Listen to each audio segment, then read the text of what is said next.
Hello, everybody. I'm Matt Church. I'm the chief scientist of the cruise that's currently aboard the Falkor 2. This cruise is dedicated to the SUBSEA project, which is a project that's funded by the Schmidt Sciences Foundation. And so we're really lucky to have a collaboration between the Schmidt Ocean Institute and Schmidt Sciences. We've been out here since early March doing an oceanographic survey of the subtropical South Atlantic. We've occupied 5 different research sites, and the intention of our cruise was to try and sample across biogeochemical gradients in the subtropical South Atlantic. And we were able to capture a range of upper ocean biogeochemistry and sample plankton biogeography and nutrient cycling. And ultimately, our goal was to quantify carbon export out of the upper ocean across those different regions. And so it's been a super successful cruise for us. We're wrapping things up now. We arrive on Monday into Salvador in Brazil. And so I'll just briefly tell you a little bit about the science that we've been doing and then take you on a quick tour of some of the ship's infrastructure that's facilitated our science. So as you can maybe see right now, it's pouring rain, so I'm not going to go out on the back deck and show you all the different things that we've been using. But suffice to say, this is a very capable research vessel for doing oceanography. We've used the back deck extensively. We've deployed lots of different pieces of equipment that include things like a sea glider, a wire walker, various pumps, and I'll tell you a little bit about all of those different things. But the main goal of our research was to try and understand how the production occurring in the well-lit surface ocean, which I think of as analogous to sort of a canopy in a forest, how that well-lit productivity occurring in the well-lit part of the ocean, which creates plankton biomass that ultimately settles through gravity. And those particles that are settling get decomposed and fuel nutrient supply in the dimly lit part of the upper ocean. That is sort of what I think of as analogous to the understory in a forest. And so our project was really aimed at trying to understand the coupling between those two layers, the well-lit and the dimly lit layer, and trying to understand how that sinking particulate material recycles nutrients to support productivity in the dimly lit layer. And one thing to remember is that we use satellites to tell us something about the distribution of plankton in the well-lit layer, but this understory, the dimly lit layer, is invisible to satellites. And so we were really interested in trying to better understand what types of nutrients support plankton growth and where those nutrients come from. So we used a variety of different pieces of equipment. We deployed a sea glider, which was out at a number of different stations. They're taking it apart right here. It was deployed in one case for up to 10 days and in other cases for about 4 or 5 days. And the sea glider is equipped with a whole series of sensors that allow us to measure temperature, salinity, oxygen, fluorescence, and in this case, this particular sea glider has a special sensor that allows us to measure turbulence at small scales. And so we were really interested in trying to understand the extent to which nutrients are introduced to the upper ocean from below, and that occurs in part through turbulent exchange. And so the glider was a really important part of our mission. We also deployed a series of free drifting sediment traps, excuse me, and each of those sediment traps was equipped with particle interceptor traps, which are basically just cylinders that collect sinking particles and we had those deployed at 5 different depths, and they free drifted from the ship for 4 days at each of our stations.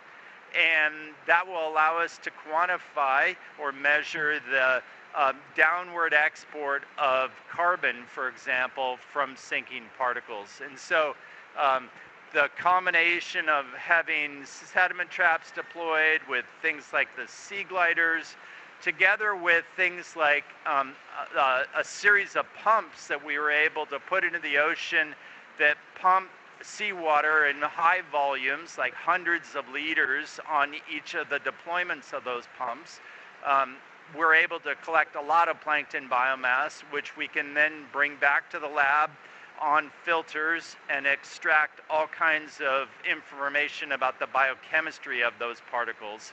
And so those pumps were deployed at 5 different depths at each of our stations, and allowed us to characterize the upper ocean sort of plankton biochemistry. And so we're really excited about those results as well. We also intensively utilized the ship CTD rosette, which is a system that allows us to collect water from 24 discrete depths, where we can trigger bottles at any depth we want, and the bottles go in open and they're attached to a big frame. These are 12-liter sampling bottles, and as they go into the ocean in the open position, when we get to whatever depth we're interested in closing them, they're on an electronic carousel, essentially, that allows us to close the bottles at whatever depth we want. And so we utilize that extensively. I think we did something like 79 CTD casts using that rosette system. And so we collected a lot of water. And that water we took back to the Shipboard laboratories and filtered or collected whole water or set up incubation experiments with that water. And so a big part of what we were doing out here is conducting experiments, and those experiments were to try and help us better understand some of the observations we're making from the ocean, to gain some understanding of why the ocean is structured the way it is. And so we conducted experiments that were largely focused on trying to understand if nutrients limit plankton production in this ecosystem, and if so, which nutrients. And so we looked at things like nitrogen availability, phosphorus availability, iron availability, combinations of those different nutrients in a series of experiments.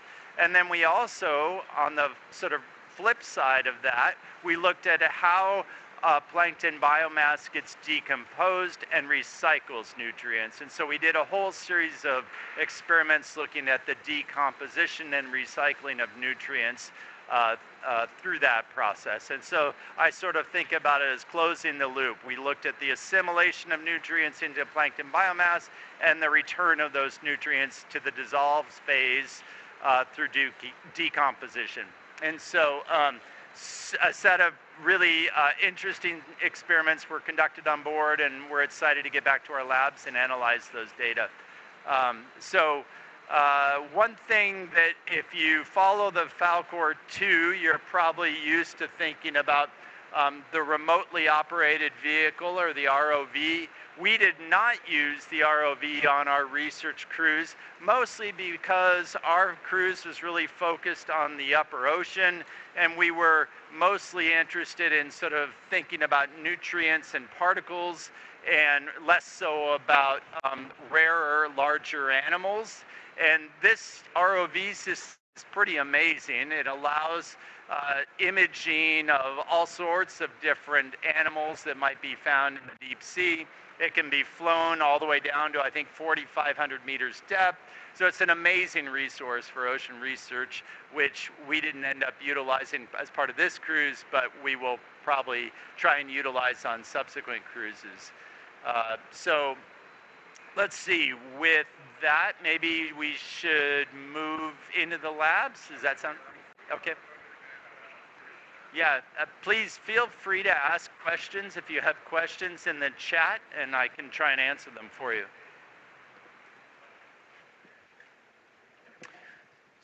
So inside the labs, there's a series of laboratory facilities on board the vessel that are super nice. This is one of the spaces we utilize pretty intensively, which we have set up with a series of filtration manifolds, which allows us to filter water to collect plankton biomass. And then we can take the filters that we collect and analyze them for all kinds of different things, the the contents of the particles or plankton biochemistry or whatever it is that we want to do. Oftentimes, we've been collecting samples to use for subsequent genetic analyses. Things like RNA and DNA were collected, and so this has been a pretty heavily utilized space. You can also see there's sediment traps. That's what these cylinders are here. In this case, they're empty and clean. But these are the traps I described, which were deployed at 5 different depths on each of our main stations, and particles effectively sink into them, and then we're able to capture those particles and bring them back to the lab.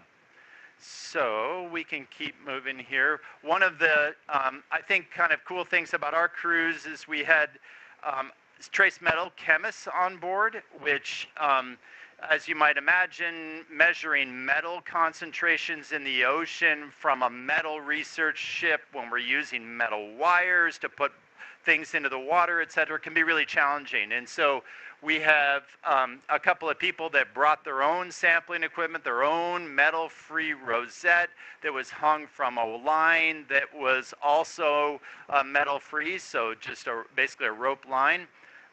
And they set up this space, which I won't go into now, but they've got it all covered in plastic as sort of what we refer to as the bubble, and it's positively pressured to keep air out and keep it really clean. And so they were successful in collecting depth profiles to measure metal concentrations, which is pretty cool.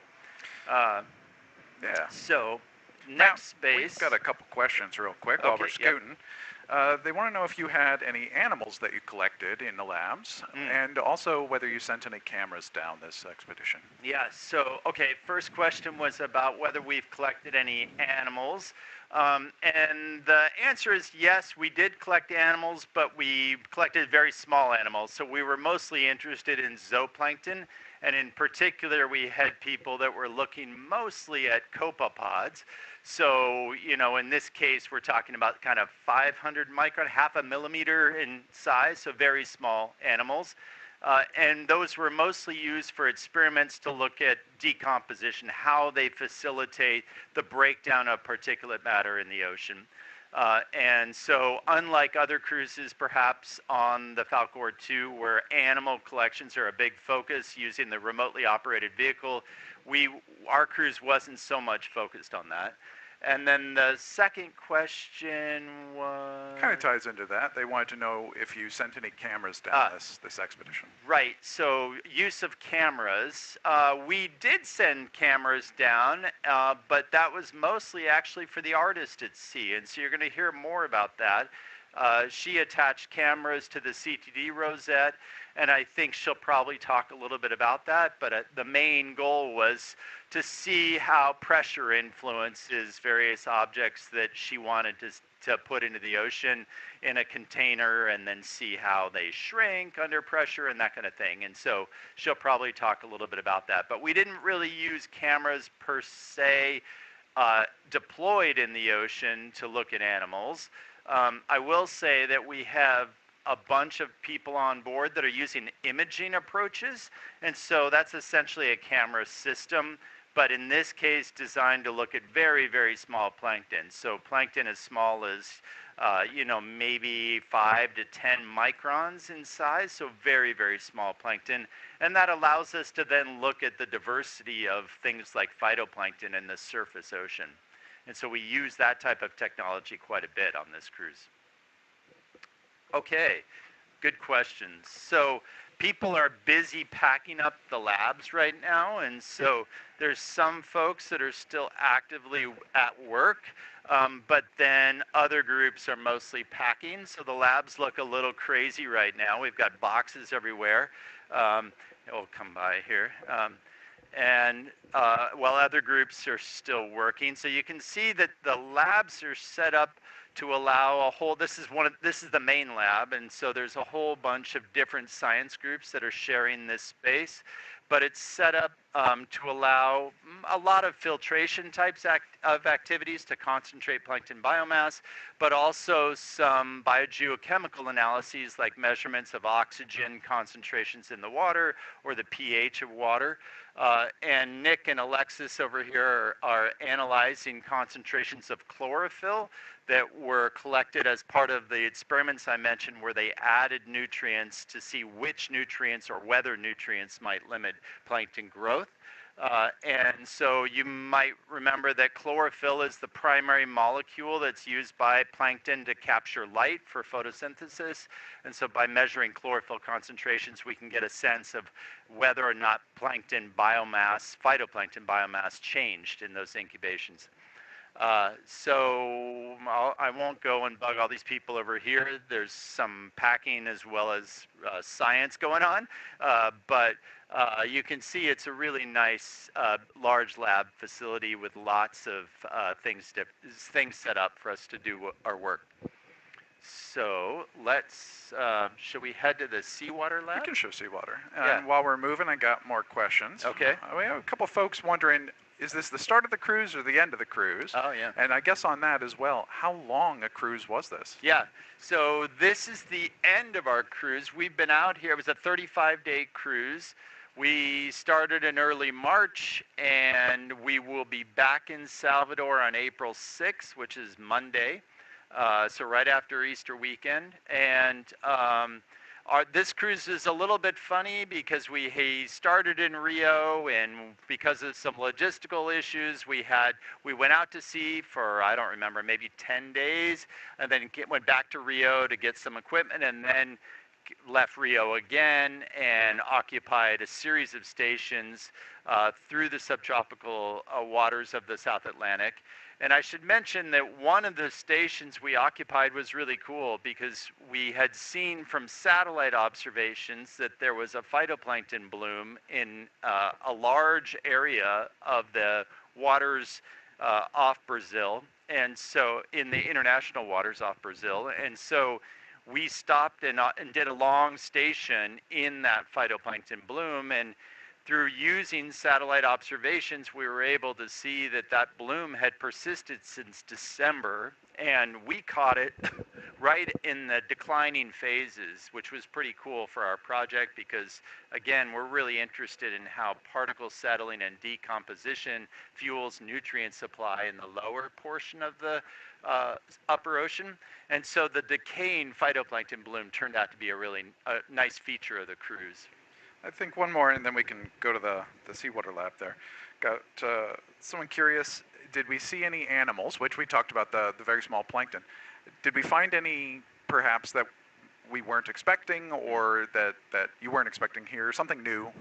Yeah, so we were really focused on animals, and so we didn't find any new animals, but I will say we conducted a series of zooplankton net tows to try and concentrate zooplankton.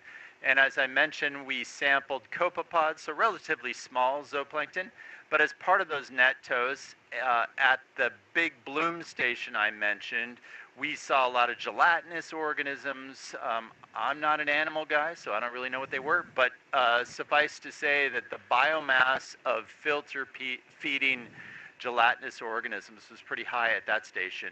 And I guess one of the cool things, as I mentioned, was that we sampled this bloom, and the subtropical ocean gyres, the surface water of the oceans, in all the places we sampled, the nutrient concentrations are persistently low. And so to find a big bloom in essentially a desert where there's no nutrients available is really unusual. And so we were super surprised and happy that we were able to catch that feature. Perfect. Yeah, let's go check out Seawater Lab, and then we will be going to visit the Artist at Sea. Okay, so the next lab we'll just pop our heads into is a pretty cool space. It's a small lab, but designed to allow people to sample seawater that comes into the ship from the surface ocean. And you can see all this complicated plumbing in here.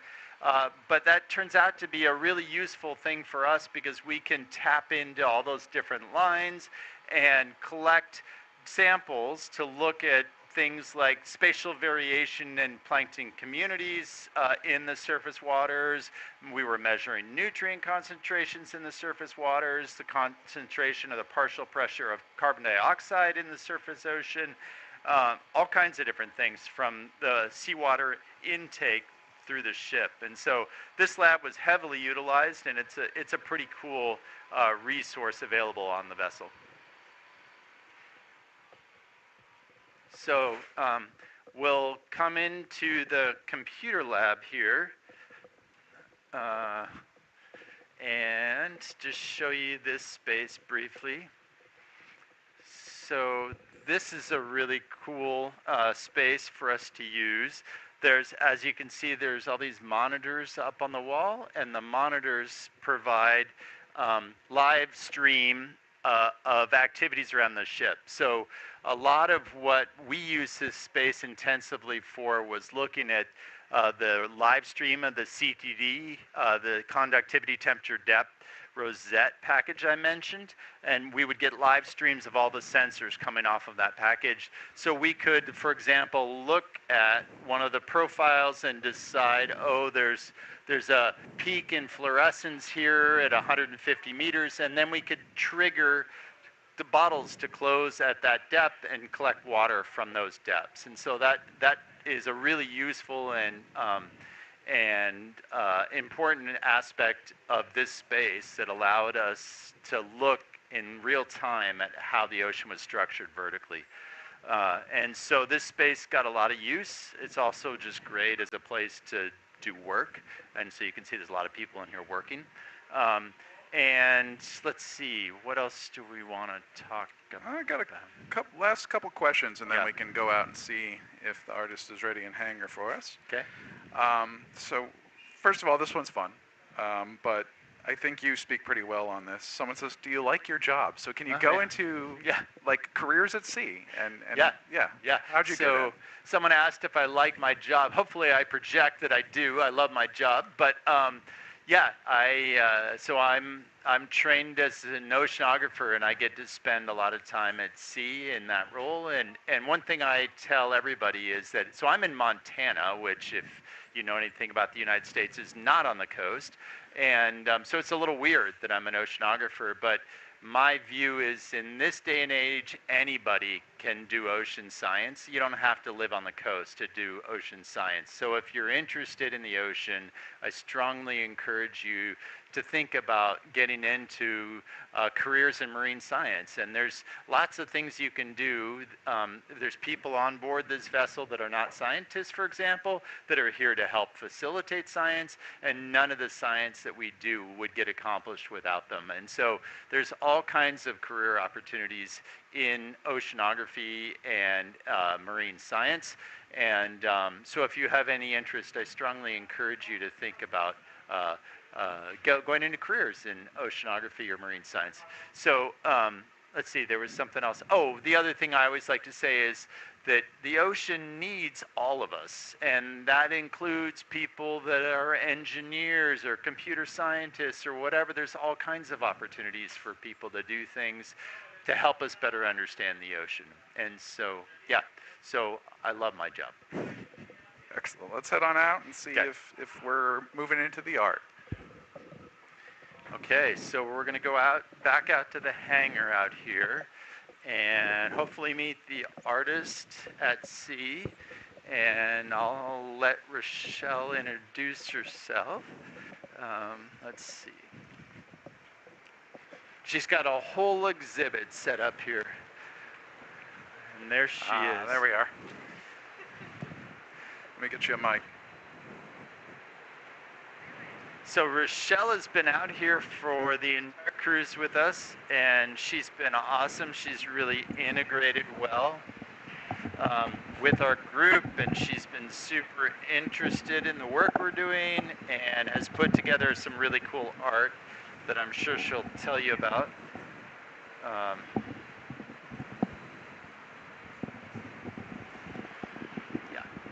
All right. Perfect. So I'll let Rochelle introduce herself. All right. Hey, everyone. Thank you, Matt. It's been so fun to be able to work with you and your incredible team and be able to make such incredible things happen in 5 weeks' time. Yeah. Where did that time go? Yeah, it's been fun. Yeah. Amazing. Well, hi, everyone. I'm Rochelle Ellis. I am this year's artist in residence here in the Sub-Atlantic Ocean. I'm so excited to be able to showcase an entirely new collection of work that's been in development while at sea and while inspired by the scientists that are doing research here. So this is the official opening happening this minute as things have just been completely set up. And so I thought it'd be fun to do a little walkthrough and show you some of the ideas that have been born out of this experience. So let's start over here. I had a really remarkable moment when I was looking under a microscope. And I'm very familiar with the Earthrise photograph taken by Bill Anders in 1968. And he was looking at the Earth from this new perspective. This photo was almost missed as it was an accident. It wasn't part of their official shot list, but they captured this incredible photo that shifted our perspective about our home. And then in my second day here, I was looking at phytoplankton and zooplankton under a microscope, and I saw my own mini Earthrise. And this was kind of an aha moment of, wow, look at the marvels that exist in the microscopic level, and how can I use art to examine the same wonder that we had from Earthrise, which also kickstarted the environmental movement, to this phytoplankton, which one of the amazing facts I've learned at sea is that phytoplankton contributes to 50% of the air that we breathe.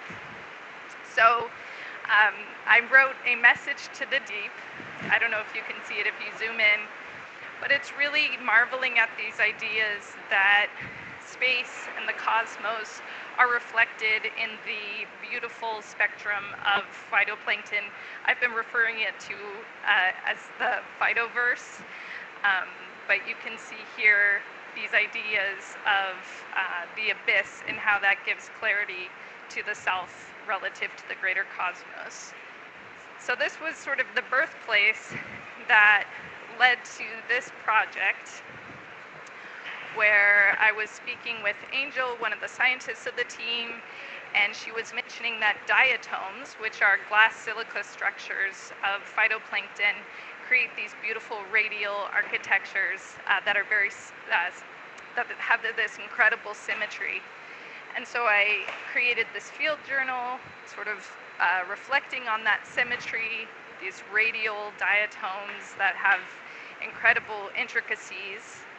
And it's actually, since they're made of glass and silica, they contribute to the marine snow that scatters to the mid-water layer, and also to the deeper levels, bringing nutrients to the deep, which is really important in these types of areas, which I'm trying to think of the word euphoric. Euphotic zone. Yeah. Really, yeah. Euphotic zone. Yeah. Which means that it's difficult to get nutrients in these areas. You're thinking oligotrophic, I think. Oligotrophic. Yeah. Yeah, yes. Low nutrient. Yeah. Yeah. Yep. Which I was hearing that we're in like the most non-nutrient part of the ocean in the entire world. Certainly one of them, yeah. And we occupied a series of sites that had really low nutrients and others that had slightly higher but still low nutrients, yeah. Yeah. But then you look under a microscope, and for me, I was discovering the universe in a single drop. So this led to this larger sculpture concept where I was using sunlight, which feeds the phytoplankton and zooplankton, So we've been measuring light and how far does it reach in the many depths here on the research vessel. But using a cyanotype, which responds directly to the sun's light, I was taking negative images of the phytoplankton I observed under the microscope and saw that it looked so closely related to the James Webb telescope images as well as Hubble photographs. When you look at them and start to compare their structures, they have similar structural properties, they have the radial formations, galaxies and the spiral structures of small shells that I would see at the very nanoscale is pretty amazing. So I've also been so excited about this idea of the overview effect, which coined by Frank White, seeing the world from a different perspective. So I wanted to create these kind of large overview moments where we, as observers, get to look down at the complexities of Earth. So if we head over here, in these containers, these are actually from the ROV, you'll see small artworks that are suspended and floating as if they're in zero gravity. So each of these objects actually has a replica that's based in outer space. They're made in an array of materials from nickel nanofiche, which exists in spacefaring environments.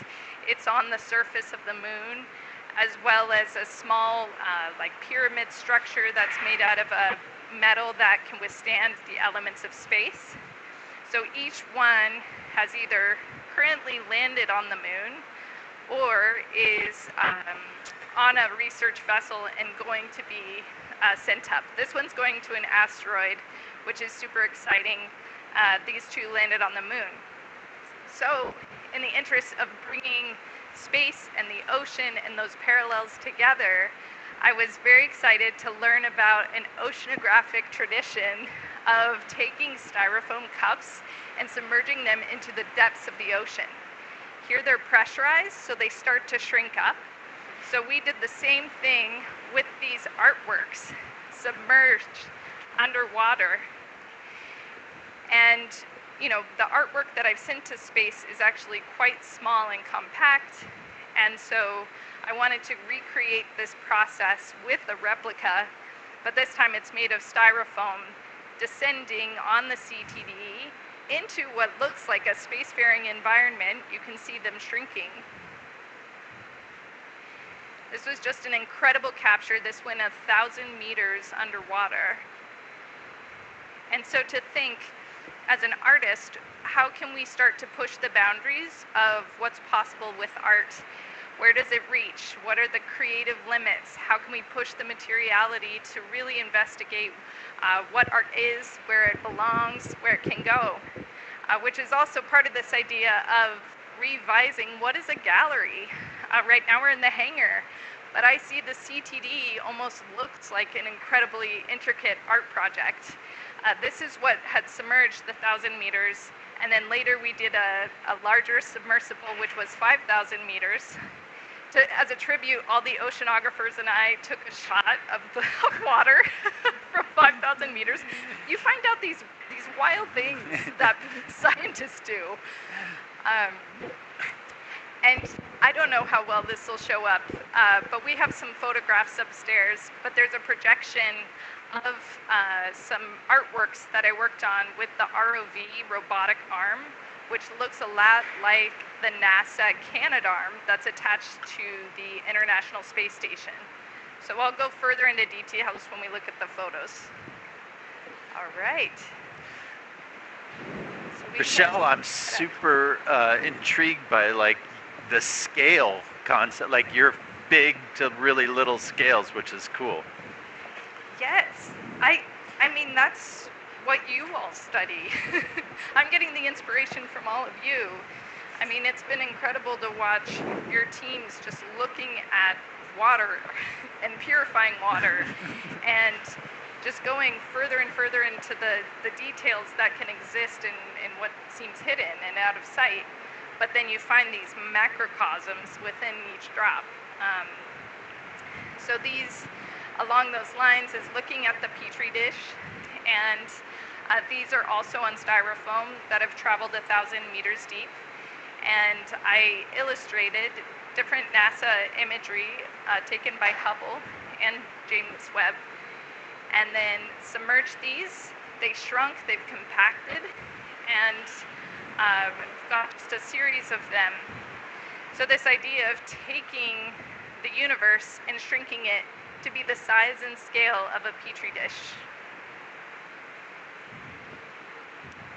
Okay. So then we come over here. I don't think you've seen this, Matt. No. So I've been working with the ROV team, and we've been kind of visualizing how we can push art to new depths. And at this time, I've etched art onto satellites that are in orbit in space. So why not etch art onto an ROV that submerges up to, how deep does it go? 4,500 meters. So, okay. Yeah, deep. So that's some deep art. And I want to be part of that. So with this concept of Earthrise and seeing new Earthrise moments, I created this illustration as well as this one. We're still deciding which one would be a good fit for the ROV. This is showcasing a universe of phytoplankton and zooplankton. And then we have this mock-up here of where the panel lives on the ROV that will hopefully, be able to be a part of this story and this expedition. And to me, bringing this message of Earthrise to the ROV is exactly what they're doing. Just as astronauts go into space to shift our perspective, we have these incredible scientists going to such depths to give us an entirely different perspective of our world. Are you excited that they're just launched back to the moon? Oh my gosh, I have a project up there about that. Because Christina Cook, I haven't mentioned this yet, but I'm an analog astronaut, so I've been doing astronaut training, and it's been such an incredible experience to work with other analog astronauts where we simulate living on the moon and Mars. We also do underwater training, aquanaut training. So I've drawn a lot of parallels while I've been here. But Christina Cook, who's going to be the first woman on the moon, she had tuned in for one of my trainings and wished me farewell before she knew that she was also going to be going to space. So it's a really nice parallel between the further down we go, the further out we go. Another quick question for you, yeah. Rill. From the chat, someone wants to know if there was a favorite microbe you saw here at sea. If there was a favorite plankton or... Let me see. Or, obviously like that Earthrise seemed to really catch you. So. Yes, that one got me. I love the copepods because they look like aliens. And something I've learned while I've been here is that a lot of sci-fi movies actually look at these zooplankton for inspiration of aliens because they have multiple mouths and they look insane. So here I am exploring aliens. Never thought. Going up? Okay. Nope. We've got one more over here, and then we'll head to the top floor. Oh, here we go. So this was a larger endeavor on the helideck, much like the radial kind of petri dish cyanotype down below. We did the same thing on the helideck to give that overview effect, looking at the large scale of this petri dish universe. And then thinking about using the drone and getting zoomed out shots as if you're seeing under a microscope, but instead you're seeing this giant ship. So just as Matt was mentioning, shifting between micro and macro. Oh, there's something over here. So these also were submerged 1,000 meters. These are all pages that will be in a hand-bound field journal of the deep. And so again, it's a styrofoam material because paper would dissolve underwater. and it's illustrations of the cosmos relative to the plankton structures. All right, let's head up to the top floor, and that'll give a better view of the cyanotypes. Oh, great.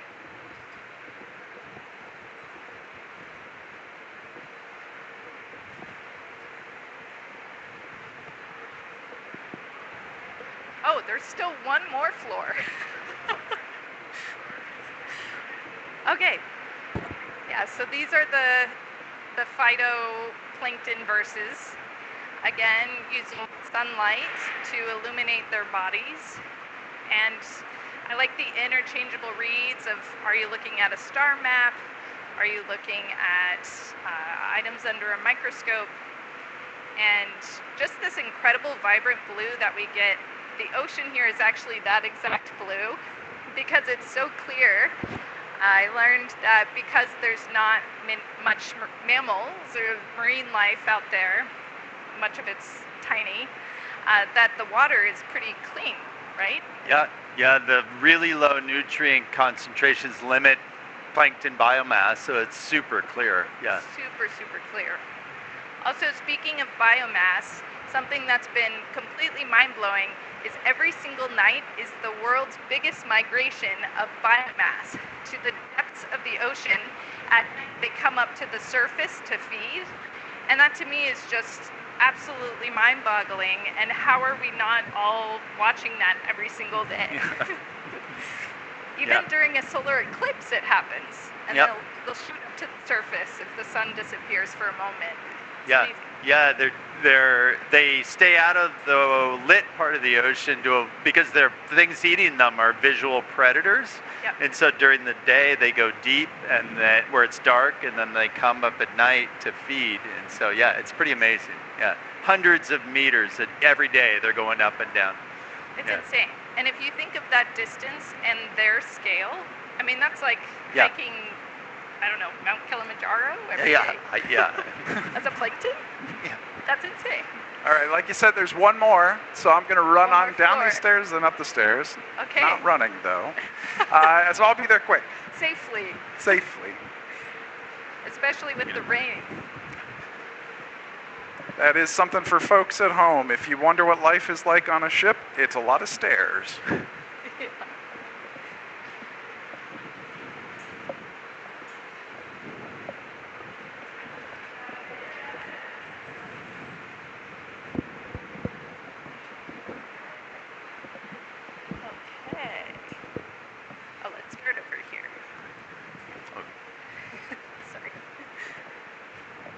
Okay, so this relates back to what we were talking about with analog astronauts and space training. What's been really fun is even seeing a lot of the uniforms and protective gear they use here doesn't look too different from some of the spacesuits that I've worn during space analogs and research. So I brought my Artonaut label and set out some of the gear that I've been using on the ship. And then over here is a drawing of the moon that was photographed while at sea, and I submerged it 5,000 meters deep. It got a little oval, which is kind of disappointing, but that's what happens when you co-create with the ocean. But that was descending at the same time that the rocket was going to the moon, and it was incredible. We went to the mission control station. We were watching all the screens of the CTD going thousands of meters underwater while the rocket took off. I mean, crazy. Yeah. All right. So we've got more cyanotypes. This is where I, really tried to separate the universes and the phytoplankton, and then the petri dish below is where they collide. And could you describe sort of the process for this? Because I actually think it's pretty cool when we think about the cruise is about phytoplankton, and then how does this art work? Yes, so as phytoplankton eats the sun, where there is light, there is life. That's something that Angel, one of the scientists here, has repeated a couple times. And the cyanotypes, in order to exist, they use the light, as does our tracking and way of seeing space. A lot of it is detected by light. So this was the perfect kind of medium to reflect that story.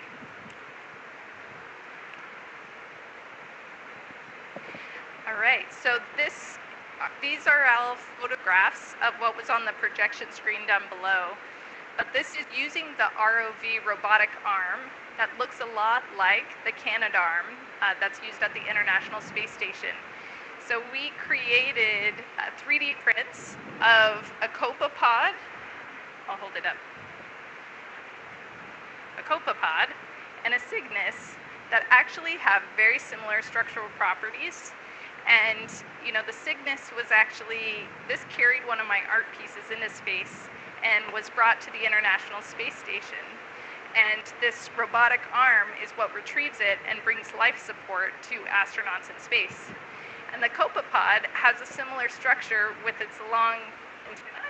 Is it called antenna? Okay. I think so. I'll check it with the scientist. But yeah, they are the life-giving force that brings the oxygen that we need to breathe, and are so crucial to maintaining our web of life. And so to me, this is also a beautiful symbol of life support. So we floated these in the air and then retrieved them, much like the Canadarm to the ISS, using the ROV arm to grab both the celestial space architecture and then the biomimicry of the copepod. And while we have the copepod up real quick, yes. There's some folks curious what the animals we've seen on this expedition are like. And this is what they're like, but they're much, much, much smaller. We would have to look at them under a little microscope. Yes. But yeah, they are interesting animals. And by smaller, like I would see small coiled shells, and then I zoom out and it looks like a fragment of a piece of sand. And there's that much complexity inside of this under the microscope. It's amazing. There's one last piece. All right. And then you officially have seen the show at the hangar.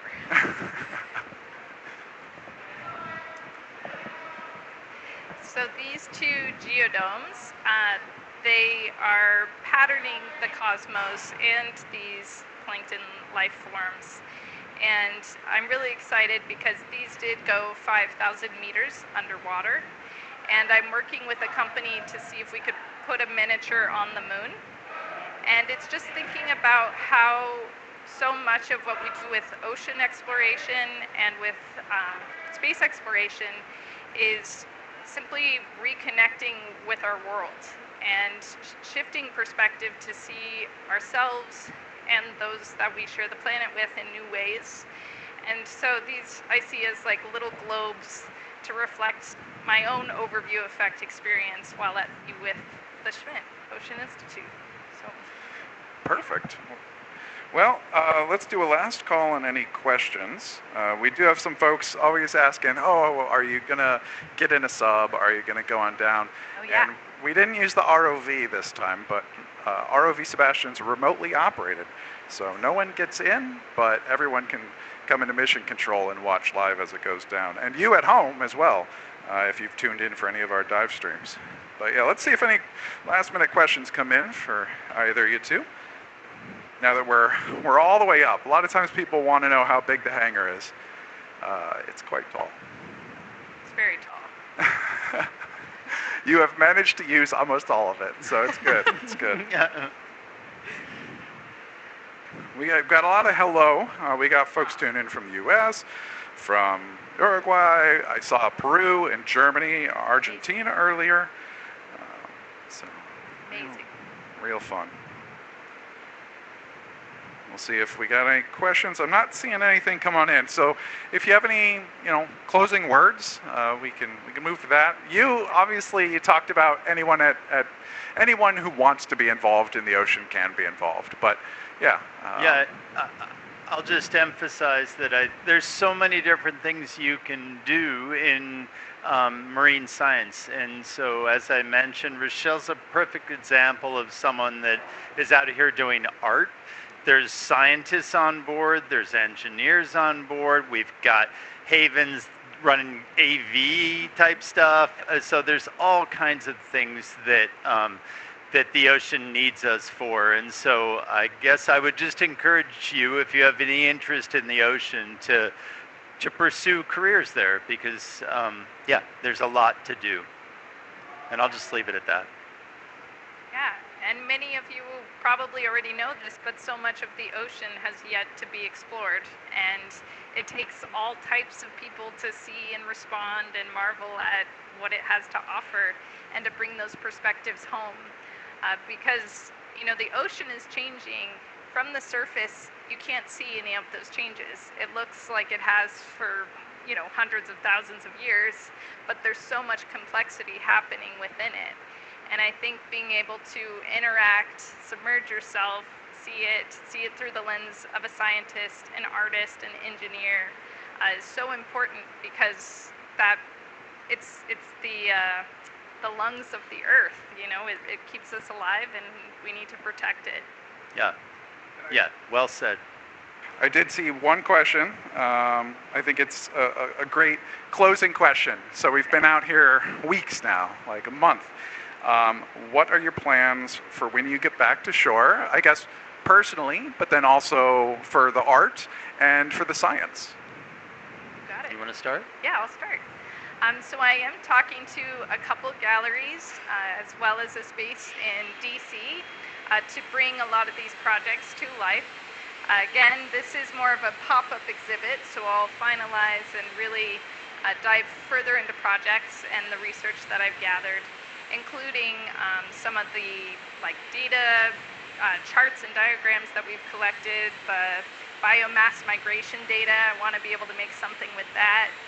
Maybe even thinking about sound, and how has sound created this embodied experience, and how I could translate that for more people to get this experience of what it feels like to be at sea.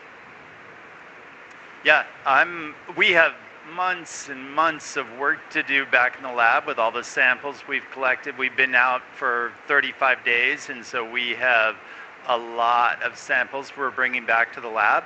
And so we've got a lot of work ahead of us there, but I'm excited. I get to see my family in Montana in the spring, and so that's always fun. And so coming back onto land is always a little bit of an adjustment. You kind of feel funny for a little bit, but it's awesome to see people you haven't seen in a while, friends and family, and yeah, I'm looking forward to it. It's fun to come back. Perfect. Well, I think that was a great question to wrap it up. So for everyone that joined us today, thank you so much. But this cruise, while it's coming to an end, as you just heard, there's plenty of work to be done for it. And the ship will be headed back out after a short little port call. So keep your eyes peeled for news about the upcoming cruises, and we'll see you there. All right. Thanks all.